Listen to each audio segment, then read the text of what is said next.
Olá pessoal, boa noite. Hoje nós vamos falar sobre a moeda fiduciária, sobre seu sistema programado para desvalorização.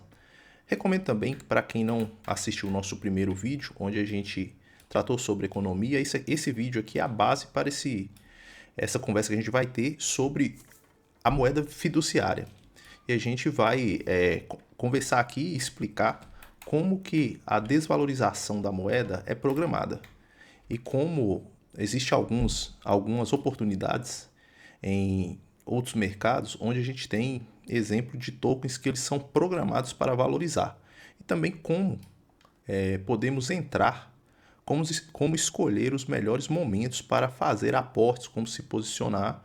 Claro que isso aqui é só um estudo, nenhuma recomendação de investimento aqui, mas a gente vai iniciar aqui o nosso estudo sobre esse tema, né? É muito comentado que alguns de vocês já sabem que toda moeda fiduciária, não é apenas o real, ela é programada para desvalorizar. Então, se colocarmos uma quantidade de real embaixo do colchão, depois de 10 anos, a gente vai ter só uma fração daquele valor em poder de compra. Então, vamos falar aqui sobre o Brasil.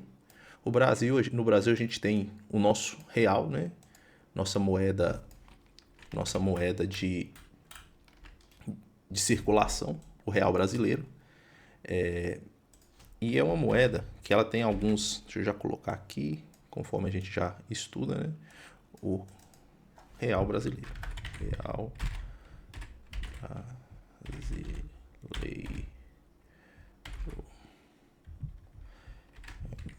BRL. Então nós temos nossa moeda, o BRL, e como que ela funciona, né? Ela é uma moeda emitida por nosso governo, ela não é como o euro, né, ela é uma moeda de grupo de países, ela é uma moeda emitida apenas pela economia do Brasil. E essa moeda, ela reflete as decisões, as dificuldades e o poder, né, de exportação, a força da economia do Brasil. Então, falando um pouco sobre como a economia do Brasil e como ela tá em seus fundamentos, né? Vamos falar primeiro sobre a dívida pública e sobre os juros da dívida pública. Hoje o Brasil tem uma dívida pública relativamente alta em relação a outros países, né? O Brasil tem cerca de 80% de 80% do seu PIB comprometido com a dívida pública, e ele não precisa pagar toda essa dívida, ele precisa pagar apenas os juros da dívida, né? Então, hoje, os juros da dívida do Brasil, vamos aqui exemplificar, aqui foi em 2020. Em 2020, vou marcar aqui, em 2020, nós tínhamos uma dívida pública de 349 bilhões de reais. E essa dívida foi evoluindo, né? Aqui, ano após ano. E aí ela foi subindo, subiu para 448 mil. E hoje, em 2025, essa dívida pública já está, 2025, ela já está em 950 mil. Praticamente triplicou aí a dívida pública. Os juros da dívida, né? Isso aí que o governo tem que pagar. E aí a gente, como a gente falou lá no outro vídeo, essa dívida, ela, como o governo não tem faturamento suficiente para pagar toda essa dívida, ele emite nova dívida para pagar apenas uns juros da dívida, né? O nosso governo está pendurado no cheque especial ou no rotativo do cartão. É uma analogia bem comparável ao que vivemos hoje em situação fiscal no Brasil. E a gente também tem outras dificuldades, né? Que é também o déficit do INSS. Em 2014, esse déficit era de 141 bi, e agora, no último relatório que eu tenho aqui, de 2024, esse déficit está em 416 bi. Então aqui teve um aumento também na casa de 3 vezes, né? E tanto os juros da dívida pública como o déficit do INSS é um sintoma de uma economia que não está indo bem, né? A economia do Brasil, ela sofre com déficit, corrupção, descontrole das contas públicas, mas isso aí, como a gente vive uma democracia, a gente pode ter ciclos onde essa questão da economia ela pode estar mais em destaque para o governo, né? Que vai tomar medidas para melhorar isso. Economia. Vou colocar aqui. Economia e ações, né, para corrigir problemas econômicos. Então, quando a gente vê que a inflação no Brasil, ela aumentou, que a gente sempre vê isso aí no jornal, isso aí não é nenhuma notícia, né? Não é nenhuma novidade. Isso aí é como se fosse um plano. A moeda fiduciária ela é programada para desvalorizar. E em alguns governos mais, outros menos. No Brasil a gente está vendo essa desvalorização medida aí pela inflação, sentida pela inflação dos preços dos produtos, acelerando, né? Para a gente ter uma ideia, a gente pegar aqui qualquer produto, a gente vai pegar aqui o carvão. A gente vai pegar a evolução do preço do carvão de 2014 até 2025. E a gente vai comparar com o agregado monetário, que é a distribuição de créditos e de moeda em circulação.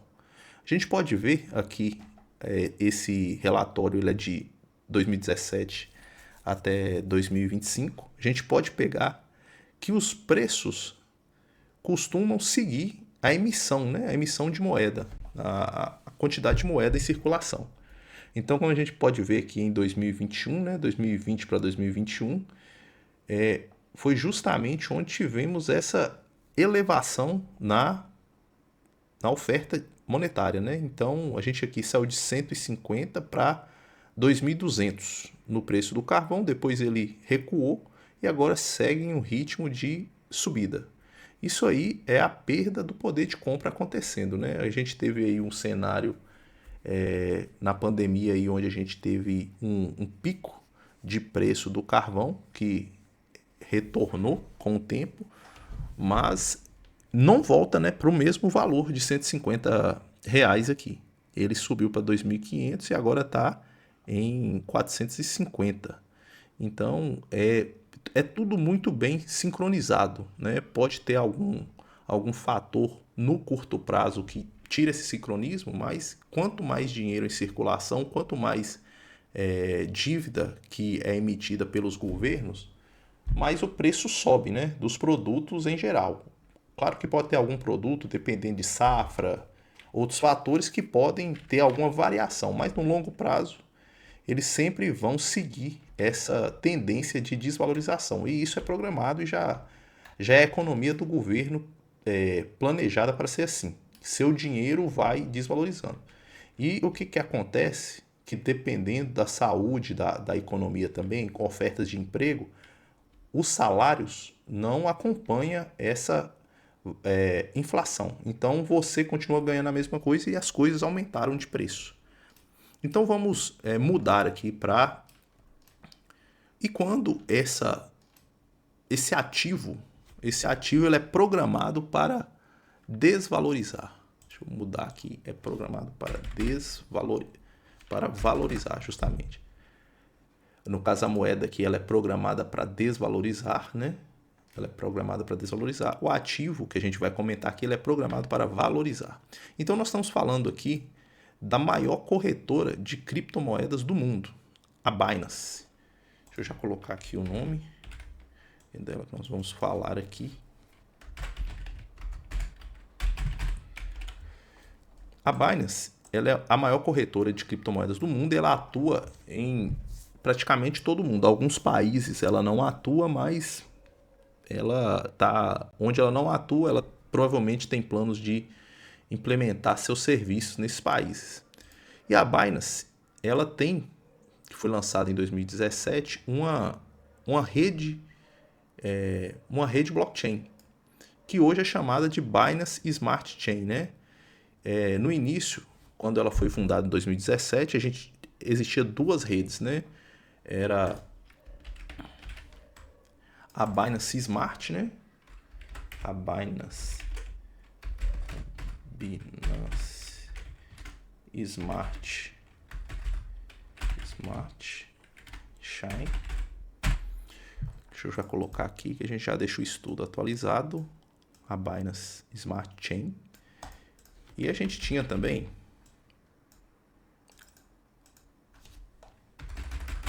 a Binance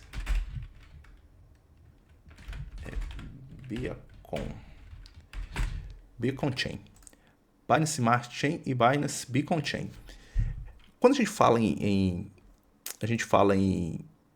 blockchains, a gente está falando aqui de um sistema bem complexo. E a rede da Binance, quando ela foi implementada, ela operava com essas duas redes aqui, uma focada em governança e vamos falar assim, em transações mais simples, né? Swaps, staking. E já a Binance Smart Chain tratava de contratos inteligentes, né? De dApps, funcionando como se fosse um Ethereum. Que a Ethereum é o protocolo aí que faz isso, que trabalha com contratos inteligentes. A gente também vai entrar mais nesse detalhe em próximos vídeos. Então, foi gerado um token.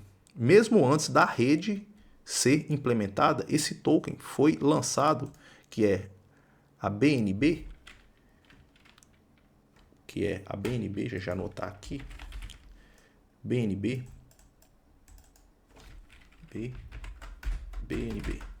A BNB foi lançado em 2017, antes da infraestrutura da rede estar pronta.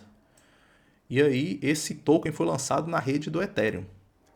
E aí ele foi lançado lá, foi feita a oferta pública e foi distribuído aí. O que foi arrecadado nesse lançamento, nesse ICO da BNB, foi convertido em o financiamento da construção da rede, né? E investimentos na corretora. Foi lançado, na época, 200 milhões de tokens BNB. Aqui, vou colocar aqui, 200 milhões de tokens BNB. E de lá para cá foi construída a rede, como a gente falou, e esse token saiu da Ethereum e foi para a rede da Binance, né? Trabalhando aí nessas duas subdivisões de rede. Posteriormente, essa rede ela foi unificada, e aí hoje a gente só tem a Binance Smart Chain, unificando, que é conhecida como BSC. E essa é a rede principal da Binance, que também tem sua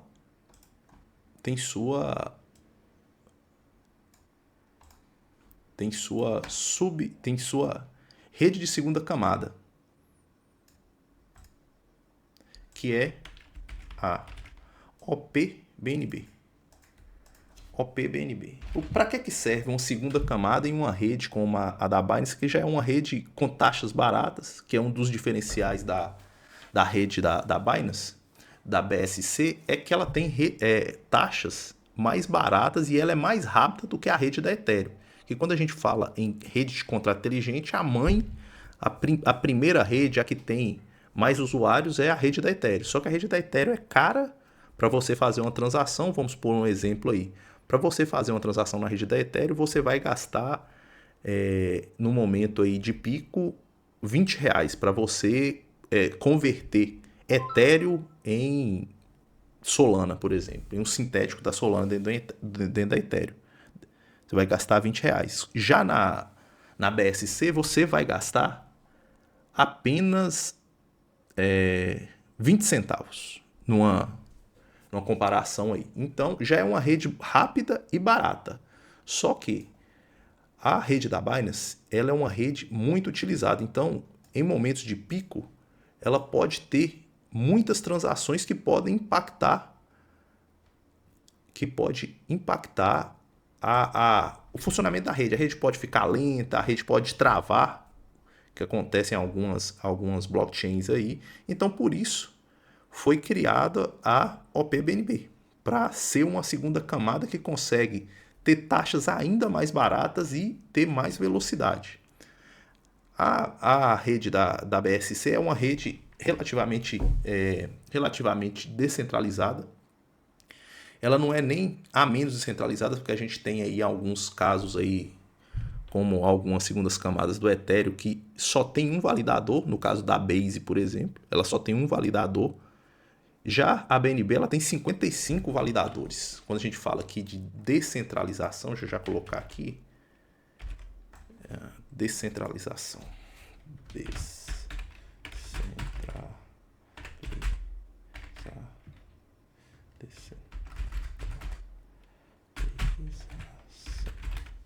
Quando a gente fala de descentralização, a rede tem 55 validadores. 55, vamos colocar aqui. 55 validadores. Sendo que esses validadores, eles trabalham em um processo que é Proof of Stake Authority, que quem faz stake dos tokens BNB, fazer stake é guardar o token, né? Ter uma reserva do token. E aí esse nó, ele certifica que as transações dos blocos estão corretas. O que está escrito nas transações lá, converteu tantas moedas em tantas moedas, estão seguindo um fluxo correto. Então tem 55 validadores, uma parte deles ativo, outros ficam alocados, mas eles não estão fazendo as atividades como se fosse uma redundância ou um backup. E caso aconteça de falhar algum validador, os que estão em reserva entra para cumprir esse papel. Então fica em média 33 validadores, certificando que aquelas transações estão corretas. O que estão falando que está fazendo na rede está ok. E aí tem uma relativa descentralização. E com velocidade, né?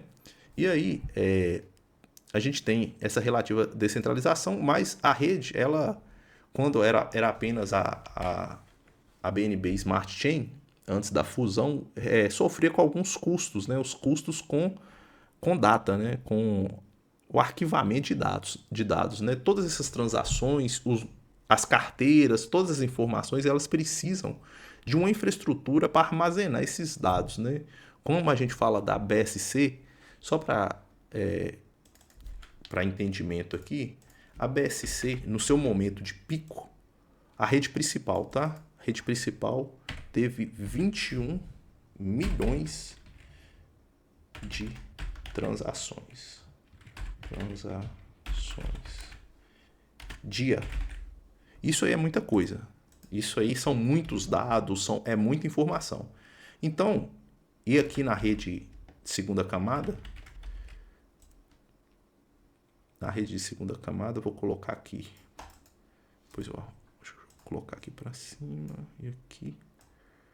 Na rede de segunda camada, o pico já registrado foi 72 milhões de transação em um dia.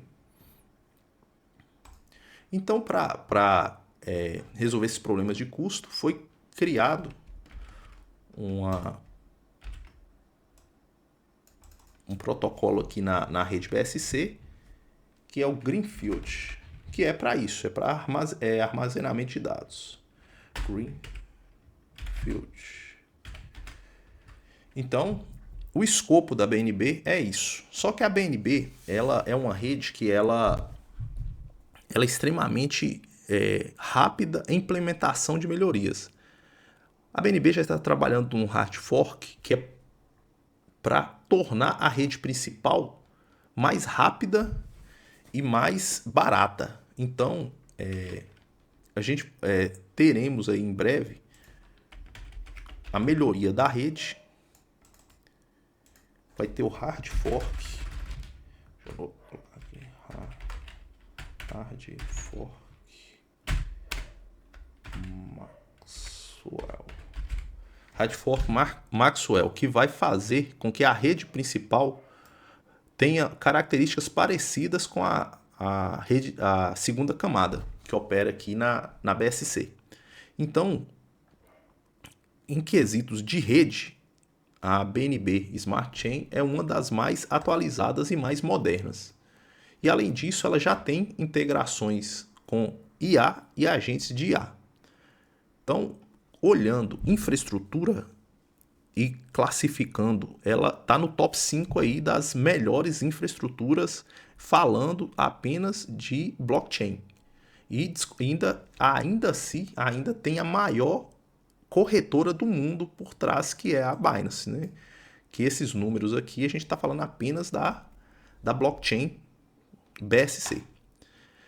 E falando sobre isso, a gente tem como que funciona, como a gente comentando aí que é programado para valorizar. Como que funciona isso?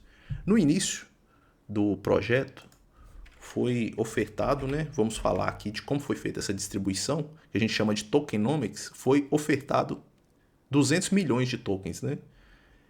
E aí, esses 200 milhões de tokens, uma parte deles foi para oferta pública, né? Quem participou do ICO comprou o token, uma parte foi para os investidores, que foi 10%, e 40% desse supply, desses 200 milhões, foi para o time de desenvolvimento. E teve em 4 anos, foi lançado isso em 2017. 2017. Vou colocar aqui 2017. Em 2017 aconteceu o ICO e foi feita essa distribuição. E em 2018, 2019, 2020 e 2021, os tokens que foi disponibilizado para o time e para os investidores foram sendo diluídos, né? Foram colocados no mercado e colocados à venda. Só que qual que é a sacada da BNB? Ela tem um sistema de queima automática, onde as taxas da rede, elas queimam os tokens e os tokens vão saindo do mercado.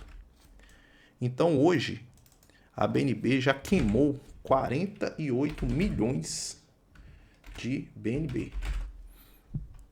Então 48 milhões já queimou e tem mais 62 milhões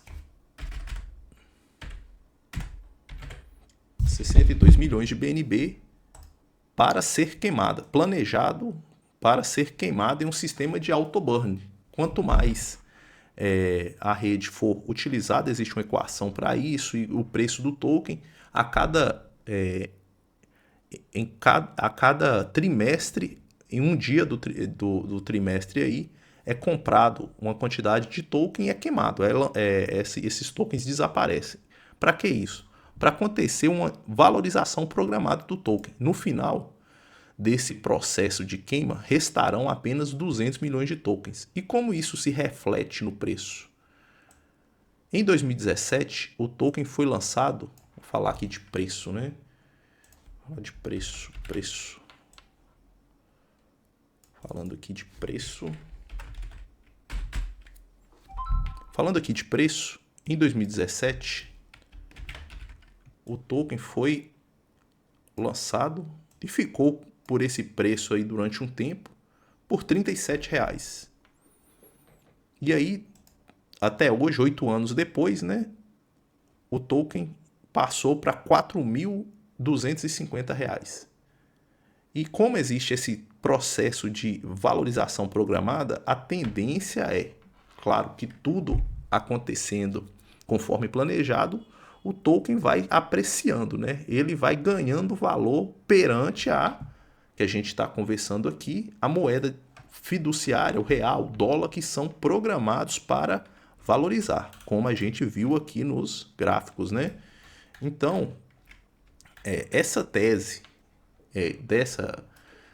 dessa criptomoeda é que, conforme o tempo vai passando, ela vai ganhando valor perante as moedas fiduciárias, assim como o Bitcoin, o Ethereum, que também segue essa mesma filosofia, só que a BNB ela é mais agressiva, porque ela queima seu próprio supply, ela não diminui sua inflação, como acontece com o Ethereum e com o Bitcoin. Então ela diminui de tamanho, ela tira moedas do mercado, ela se torna mais rara. E outras informações relevantes sobre a BSC, ela em questão de valor travado, ela está sempre entre a top 15. Hoje ela está em terceiro lugar, ela tem 30 bilhões de reais travado dentro do protocolo. e o volume diário é de 53 bilhões. Então é uma rede muito utilizada. Vamos passar aqui. Como a gente falou aqui, que é uma tese interessante. Não, continuo falando que isso não é recomendação de investimento. Como funciona se posicionar nesse token, né? Ou em qualquer outro token. O que a gente tem que observar? Quando que a gente está entrando? Aqui a gente tem como que é a pirâmide aí, como que funciona. No topo aqui da pirâmide estão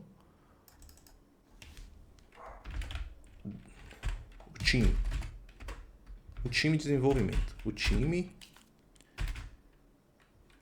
VCs são os investidores, né? VCs, marketing, que às vezes é a influência que recebeu marketing, que recebeu o token para fazer a divulgação e fazer o hype do token. Aqui, nessa segunda plataforma aqui da pirâmide, essa segunda alocação na pirâmide aqui, temos o melhor momento para investir, né? Aqui seria em 2017, no caso da BNB, 2017, onde a gente está na primeira distribuição. Primeira distribuição. Ok, isso aqui é o ideal. Quem entrou em 2017 tá tendo a performance máxima aí, né? Mas muitas vezes a gente não tem essa oportunidade. Então, cada vez que vai passando o tempo e cada patamar dessa pirâmide, mais atrasados a gente vai entrando. Aqui no terceiro já vai entrar aqui os smart monies, né? Smart monies, que são os investidores espertos, né? Eles vão perceber. A gente falou sobre isso no último vídeo, eu vou deixar o link aí, que existem medidores que mostram se a gente está no momento onde a gente está em um fundo do mercado, onde é o melhor momento para se posicionar, onde provavelmente o Smart Money vai se posicionar aqui, né?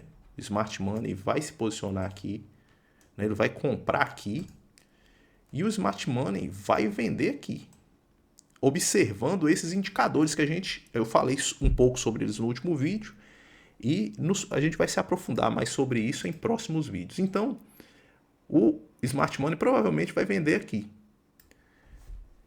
Para quem? Para quem chegar atrasado, né? Para quem comprar fora da hora. Então, essa é a dinâmica aí. Quem entrar aqui na distribuição total vai pagar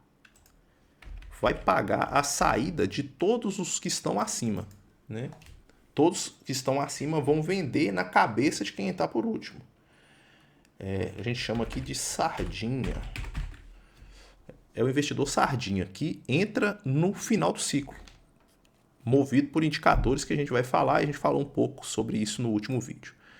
Então, como que acontece isso? Como que acontece esse ciclo?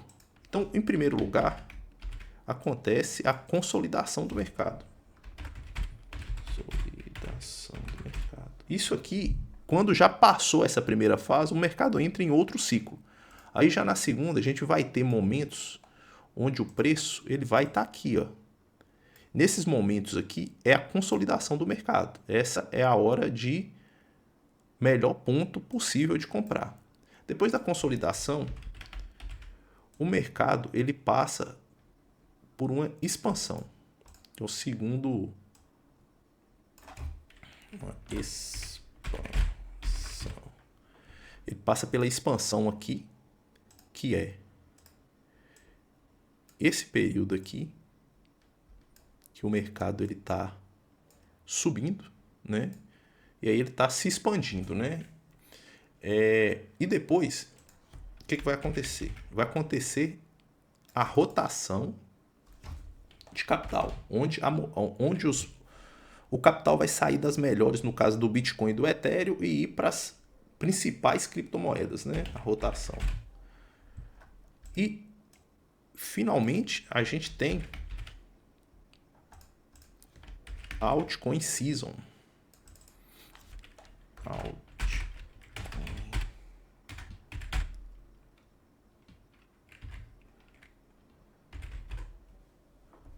Temos a Altcoin Season, que é o último momento aqui de euforia do mercado, onde a gente vê tokens valorizando muito, né? A última pernada aqui do... Só que isso aqui, ela é bem curta, ela aqui costuma durar 90 dias. Vou até colocar aqui, 90 dias. Aqui é a Altcoin Season.